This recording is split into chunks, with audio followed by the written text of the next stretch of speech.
Authenticate via a security key or trusted platform. Go to the portal, click on your profile, and select My Account.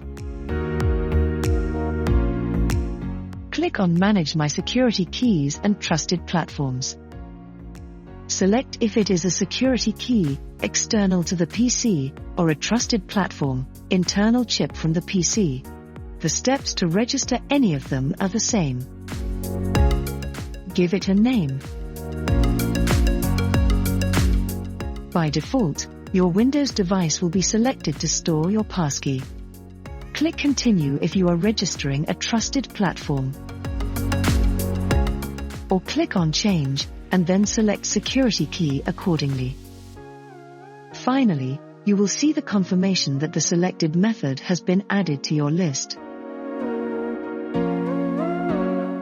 Then go back to the portal, click on your profile, select My Account, and click on Activate.